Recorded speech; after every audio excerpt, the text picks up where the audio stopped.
নমস্কাৰ এই মুহূৰ্তত আহি পৰিছে সন্ধিয়াৰ কেইবাটাও গুৰুত্বপূৰ্ণ খবৰ আৰু এনে ধৰণৰ খবৰসমূহ নিতৌ চাবৰ কাৰণে চেনেলটো সাবস্ক্ৰাইব কৰি ভিডিঅ'টোত এটা লাইক কৰি দিব। এই মুহূৰ্তত জনাই আছো এটা ব্ৰেকিং নিউজ। মধ্য অসমত বানপানীৰ বাবে এলাৰ্ট জাৰি কৰা হৈছে। নগাঁও জিলাৰ বিভিন্ন ঠাইত বানপানী হ'ব পাৰে।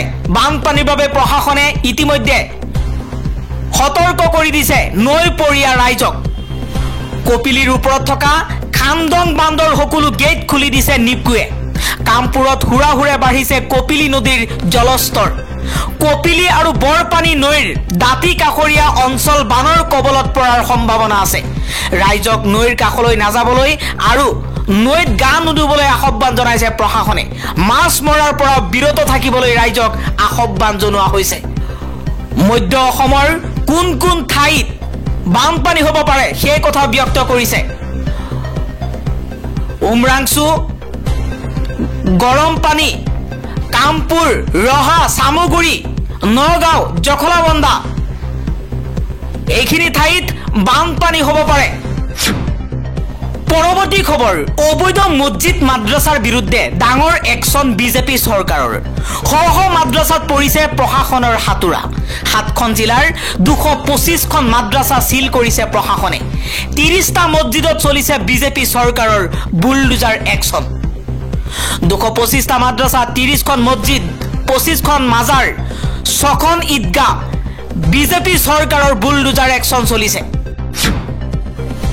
আন এটা খবৰ, পাকিস্তানত স্কুল বাছত ভয়ংকৰ আক্ৰমণ। 3 শিশুসহ 5জনকৈ লোকৰ মৃত্যু।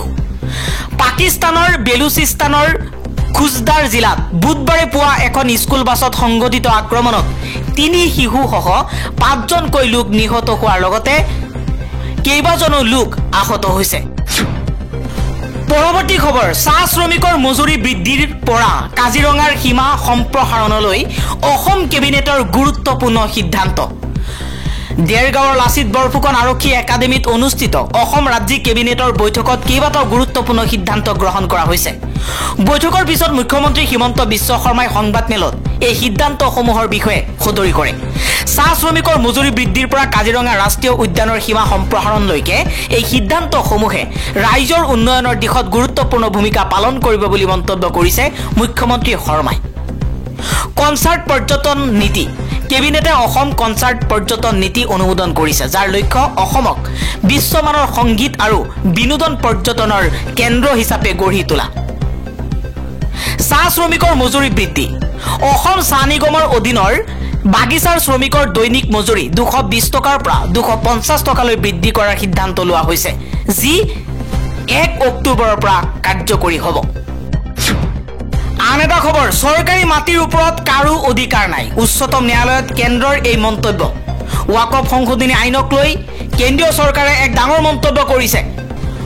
বুধবাৰে কেন্দ্ৰীয় চৰকাৰে উচ্চতম ন্যায়ালয়ত জনাইছে যে চৰকাৰী মাটিৰ ওপৰত কোনো ব্যক্তি বা সংস্থাই অধিকাৰ দাবী কৰিব নোৱাৰে। ৱাকফ নীতিৰ অধীনত ব্যৱহাৰকাৰীৰ অধিকাৰৰ ভিত্তিত ঘোষণা কৰা সম্পত্তিক পুনৰ উদ্ধাৰ কৰাৰ আইনী ক্ষমতা চৰকাৰৰ হাতত আছে। আনকি আনুষ্ঠানিক নথিপত্ৰ নোহোৱাৰ পিছতো ৱাকফ ব্যৱস্থাৰ অধীনত কোনো সম্পত্তিক ধৰ্মীয় বা দাতব্য উদ্দেশ্যৰ বাবে দীৰ্ঘম্যাদীভাৱে ব্যৱহাৰৰ ভিত্তিত ৱাকফ হিচাপে স্বীকৃতি দিয়া হয়। ৱাকফ আইন 2025ৰ সাংবিধানিক বৈধতাক প্ৰত্যাহ্বান জনোৱা আবেদনৰ উত্তৰত চলিচিটৰ জেনেৰেল তুষাৰ মেহতাই, মুখ্য ন্যায়াধী BR গাভাই আৰু ন্যায়াধী অগাষ্টিন জৰ্জ মাছিহৰ বিচাৰপীঠৰ সন্মুখত কেন্দ্ৰৰ পক্ষত যুক্তি আগবঢ়াইছে। চলিচিটৰ জেনেৰেলে স্পষ্ট কৰি দিছে যে চৰকাৰী মাটিৰ ক্ষেত্ৰত কোনো ব্যক্তিৰ অধিকাৰ নাই আৰু এনে মাটিক ৱাকফ হিচাপে ঘোষণা কৰা হ'লেও চৰকাৰে তাক ৰক্ষা বা উদ্ধাৰ কৰাৰ ক্ষমতা ৰাখে। পৰৱৰ্তী খবৰ, কংগ্ৰেছৰ নামত ভুৱা অপপ্ৰচাৰ কৰি বিপদত পৰিছে অৰ্ণৱ গোস্বামী আৰু অমিত মালব্য। অমিত মালব্য আৰু অৰ্ণৱ গোস্বামীৰ বিৰুদ্ধে জামিনবিহীন ধাৰাত গোচৰ ৰুজু কৰা হৈছে। ভাৰতীয় জনতা পাৰ্টিৰ IT সেলৰ মুৰব্বী অমিত মালব্য আৰু ৰিপাব্লিক টিভিৰ সাংবাদিক অৰ্ণৱ গোস্বামীৰ বিৰুদ্ধে কৰ্ণাটকত কংগ্ৰেছে এজাহাৰ দাখিল কৰিছে। তেওঁলোকৰ বিৰুদ্ধে ভুৱা তথ্য বিয়পোৱাৰ অভিযোগ উত্থাপন কৰিছে। শেহতীয়াকৈ অৰ্ণৱ গোস্বামীয়ে এটা অনুষ্ঠানত দাবী কৰিছিল যে তুৰস্কত কংগ্ৰেছৰ কাৰ্যালয় আছে। যুৱ কংগ্ৰেছৰ আইনী কোষৰ মুৰব্বী শ্ৰীকান্ত স্বৰূপে 20 মেত কৰ্ণাটকৰ বেংগালুৰুৰ হাই গ্ৰাউণ্ড আৰক্ষী থানাত এই সন্দৰ্ভত অভিযোগ দাখিল কৰিছিল। তেওঁৰ মতে ইয়া সম্পূৰ্ণ মিছা আৰু কোনো ভিত্তি নথকা তথ্য। বিজেপিৰ ৰাষ্ট্ৰীয় তথ্য আৰু প্ৰযুক্তি বিভাগৰ দায়িত্বত থকা অমিত মালব্য আৰু ৰিপাব্লিকৰ মুখ্য সম্পাদক অৰ্ণৱ গোস্বামীৰ বিৰুদ্ধে ভাৰতীয় ন্যায় সংহিতাৰ 192 আৰু কেইবাটাও ধাৰাত গোচৰ ৰুজু কৰা হৈছে।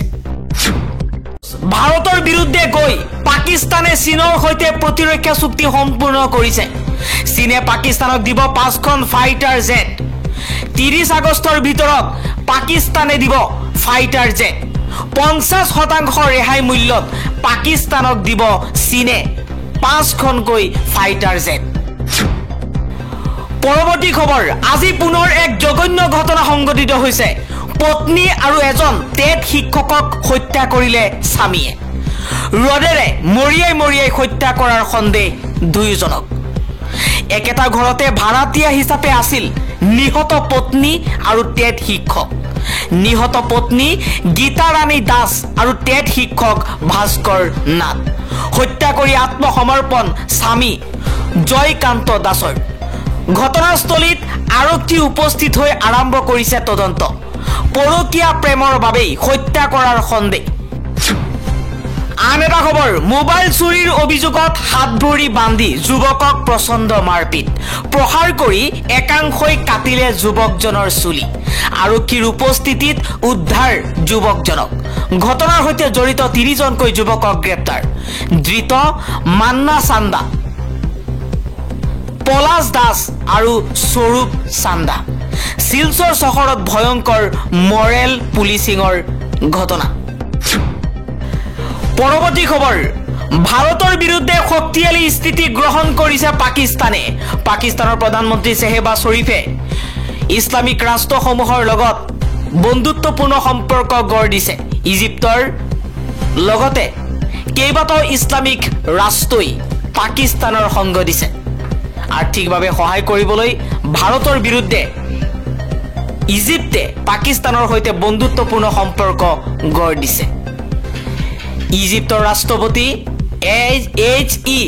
আব্দেল ফাটাহ ইল চিচিয়ে পাকিস্তানৰ প্ৰধানমন্ত্ৰী শ্বেহবাজ শ্বৰীফৰ লগত আলোচনাত মিলিত হৈছে। পাকিস্তানক যিকোনো সময়ত সহায় কৰিবলৈ প্ৰস্তুত ইজিপ্ত।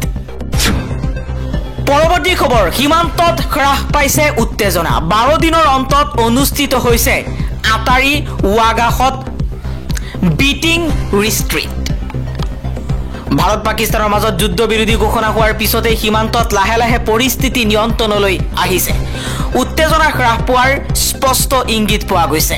12 দিনৰ অন্তত পৰম্পৰাগত প্ৰচলন অনুসৰি আটাৰী ৱাগা সীমান্তত পুনৰ আয়োজন কৰা হৈছে বিটিং ৰিষ্ট্ৰিট অনুষ্ঠান। অপাৰেশ্যন সিন্দুৰৰ আৰম্ভণিতে ভাৰতীয় সেনাই পাকিস্তান তথা পাক অধিকৃত কাশ্মীৰত সন্ত্ৰাসবাদী শিবিৰসমূহ ধ্বংস কৰা অভিযানৰ পিছত এই অনুষ্ঠান সাময়িকভাৱে বন্ধ কৰা হৈছিল।